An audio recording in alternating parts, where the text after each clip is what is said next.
Fala galera, tudo bem com vocês? Aqui é o GForte 1000 e vamos para mais um vídeo no canal. E agora vamos falar da Copa do Brasil de 94. E o campeão da Copa de 94, né, da Copa do Brasil foi o Grêmio, né? O Grêmio ganhou em 89, a primeira edição. E aí 5 anos depois o Tricolor chegou ao seu segundo título, né?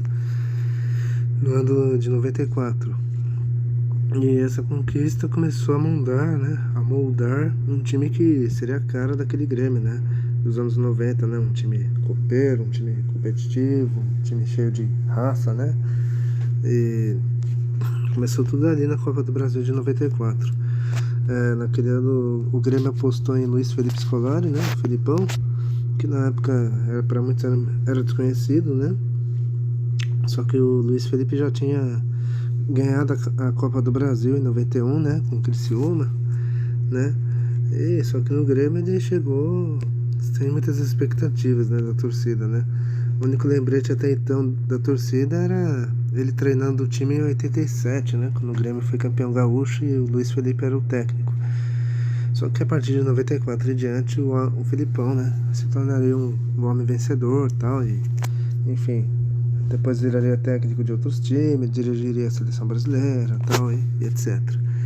A caminhada do Grêmio naquela Copa do Brasil começou contra o Criciúma, né? O algoz do Grêmio, né? Em 91, né? E dessa vez o Grêmio se vingou, né? Empatou no Heriberto Wilson fora, 2-2, ganhou no antigo estádio, né? Olímpico, né? O ex-estádio do Grêmio, né? E venceu por 2-1 e avançou. Na fase seguinte o Grêmio enfrentou o Corinthians, né, um time forte ali que tinha o Viola, Marcelinho Carioca, enfim. E o Grêmio não teve dificuldades, né, venceu no Olímpico por 2-0, empatou 2-2, né, acho que foi no Pacaembu, e o Grêmio avançou. Aí nas quartas de final o Grêmio encarou o Vitória, né, Vitória que até então era o vice-campeão brasileiro em 93, né, tinha quase os mesmos jogadores do ano anterior. Só que o Tricolor dos Pampas, né, não deu chances para os baianos, né? Porém, o Grêmio sofreu, né? Venceu tanto na ida como na volta por 1-0, né? E avançou para a semifinal, né? Semifinal que, aliás, foi depois da Copa do Mundo, né? Teve a Copa dos Estados Unidos, aí teve aquela pausa e tal, aí meses depois a Copa do Brasil voltou lá no finzinho de julho, começo de agosto, né? E o Grêmio enfrentou o Vasco, né? O perigoso Vasco da Gama, de Valdir, né? Acho que de Bismarck, se não estiver errado. E outros nomes ali, Carlos Germano no gol, né? O Vasco que era quase o mesmo time, né? Que tinha sido o tricampeão carioca naquele ano, né? No Rio, o Grêmio segurou empate sem gols, né? 0-0. E no Olímpico o time sofreu, mas venceu o time da Colina, né? Por 2-1. E chegou na final pela quarta vez, né? Em 5 anos, né? Porque assim, o Grêmio ganhou em 89, mas foi vice-campeão em 91 e 93, quer dizer, então essa era a quarta final, né? O Grêmio já mostrando sua força, né, em Copas, né? E na final o Grêmio enfrentou o surpreendente Ceará, né? Ceará que tinha eliminado ali times grandes ali, favoritos, né? Como Palmeiras, o Inter de Porto Alegre, enfim, né? E o Ceará tinha um time competitivo ali, um time chato de enfrentar e tal. Mas enfim, no primeiro jogo no Castelão o Grêmio segura o empate, né? Traz o empate para Porto Alegre, né? Fica 0-0 o jogo. E em Porto Alegre o Grêmio faz o suficiente e vence por 1-0, gol do Nildo, né? E assim conquista a taça, né? Sendo esse o segundo título da Copa do Brasil, né? E como eu falei, esse título abriu as portas, né, para o Grêmio conseguir outras conquistas nos anos seguintes, né? E todo mundo sabe essa história, né? Os gremistas principalmente, né? Mas tudo começou ali nesse título da Copa do Brasil. E vamos falar do time base daquele Grêmio, né? Darley no gol, Ayup, né? Lateral direito. Às vezes jogava o André Silva. A zaga era Paulão, Aguinaldo, né? Esse Aguinaldo é o Aguinaldo Liz, para quem não sabe. E o Roger, né? Na esquerda, o Roger Machado. No meio campo tinha Pingo, Jamir, o Emerson e o Carlos Miguel. 2 crias ali da base do Grêmio, né? Esses 2 últimos. No ataque, o Fabinho e Nildo, né? Esse Fabinho era um ponta ali do Corinthians, né, no começo da década. Tinha sido campeão brasileiro em 90 com o Corinthians, inclusive. E o Nildo, se não me engano, estava vindo no futebol nordestino, né? Se eu não estiver errado. Não vou lembrar o time que ele veio, mas... né, e ele foi o herói do título, né, do Grêmio em 94. E o técnico daquele time era o Filipão, né? Bom, agora falamos do campeão, vamos falar das surpresas, né? Naquele campeonato de 94 tivemos duas surpresas, né? Por muito pouco, né? Uma delas quase que ganhou o título, né? Vamos começar pelo Ceará, né? O vovô, né? De Fortaleza, né? O Ceará quase ganhou o título. O time tinha nomes ali como Chico, né? Que era o goleiro, o Eloy, meio campo, Mastrilho, né? Um volante ali, pegador. E o ataque tinha o Sérgio Alves, né? Um atacante fazedor de gols ali, que ficaria famoso, né? Na história do Ceará, enfim. E o Ceará surpreendeu todos, né? Principalmente ao eliminar Palmeiras e Inter, né? A caminhada do Ceará começou contra a Campinense, né? Da Paraíba, onde o time despachou os paraibanos, vencendo 2-0 e perdendo 2-1.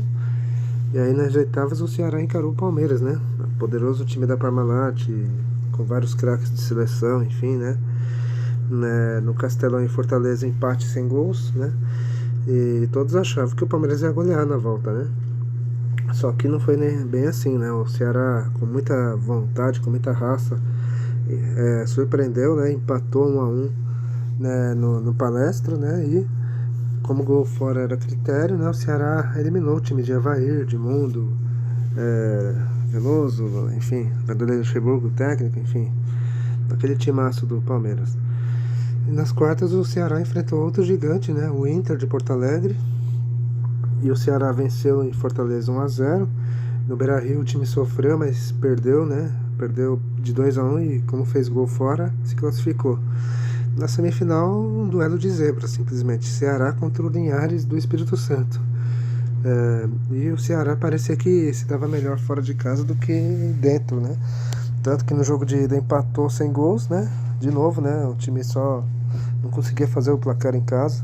Só contra o Inter na fase anterior que conseguiu, né? E aí teve que resolver fora. E parecia que fora o time jogava melhor, né? E no Espírito Santo o Ceará ganhou, né? 1-0 e foi pra final. Na final contra o Grêmio, né? O Ceará empatou sem gols em casa, de novo tropeçando em casa. E em Porto Alegre o time lutou muito, perdeu de 1-0, só que os cearenses reclamam até hoje, né? Da arbitragem do jogo que prejudicou o time do vovô, né? E realmente prejudicou, né? Teve uns lances ali muito duvidosos, né? Reclamaram, inclusive, acho que de um pênalti, né?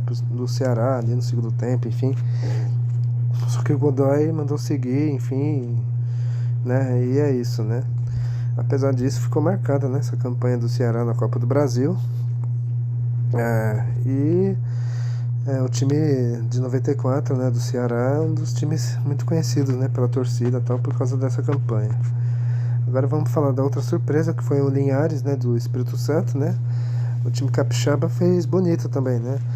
Na primeira fase o Linhares eliminou o Fluminense, sim, o Fluminense do Ézio, né? O Super Ézio, depois de empatar 2 jogos, né? 2-2 no Maracanã, 1-1 no Espírito Santo, né? E avançar, né, para as oitavas. E das oitavas até as quartas, até a semi, né? O Linhares ia enfrentar times assim, do seu tamanho, né? Times pequenos. Nas oitavas o Linhares tirou São José do Amapá, empatou 1-1 e venceu 3-2. Nas quartas, os capixabas enfrentaram o Comercial do Mato Grosso do Sul, né? E venceram em casa o Linhares 1-0 e empatou fora 1-1 e avançou. E aí a semifinal, né? Outro duelo de times pequenos ali, zebras, né? Contra o Ceará, e dessa vez não deu, né? O Linhares até segura o empate em Fortaleza e parecia que, né, ia conseguir resolver em casa, só que aí o time perdeu, né? E saiu, foi eliminado, né? Mas apesar da eliminação, essa é a melhor campanha de um time capixaba na história das Copas do Brasil, né? Pelo menos até hoje, até 2023, né? Embora eu tô gravando o vídeo em 2024, enfim. Aliás, 2024 vai fazer 30 anos, né? Dessas duas zebras aí que eu acabei de citar, né? Enfim. E vamos falar da decepção, né? E pra mim foi o Fluminense, né? O tricolor, né? O Fluminense tinha um time forte ali, tinha o Super Ézio, tinha acho que o Branco, né? O Branco, lateral esquerdo, né? Que voltava após vários anos na Europa, enfim. Tinha, acho que se não me engano, o Luiz Henrique, tinha Tinha um zagueiro ali que eu não vou lembrar o nome. Acho que era Andrei, não sei. Mas enfim, tinha um time forte ali, o Fluminense em 94. Tinha até um time interessante. E muitos achavam que o Fluminense ia longe, né? Só que o Fluminense já caiu na fase inicial, né? O time é eliminado por Linhares do Espírito Santo, né? Naquele critério do gol fora, né? Empatou no Rio e 2-2 e empatou lá no Espírito Santo 1-1, né? E como o Linhares fez mais gol fora do que o Fluminense, avançou o Linhares, né? E o Fluminense já caiu na primeira fase, né? Frustrando a torcida do Flu, né? E é isso, né? A Copa do Brasil raiz era assim, né? Antigamente, né? Sempre tinha essas zebras aí e tal, né? E isso era comum até meados dos anos 2000, 2010, né? Depois mudaram os regulamentos, enfim, times da Libertadores que jogam Libertadores passaram a jogar a Copa do Brasil, né? E aí foi sendo difícil, né? Ter zebra, enfim. Mas é claro, a gente ainda vai contar com mais detalhes, né? Quando a gente chegar nessa parte. E é isso, galera. A gente contou a história da Copa do Brasil de 94, né? Conquistada pelo Grêmio, e é isso. Se vocês gostaram do vídeo, dê um like, compartilhe, né? Comente também. O canal GFote vai ficando por aqui. E até mais e falou.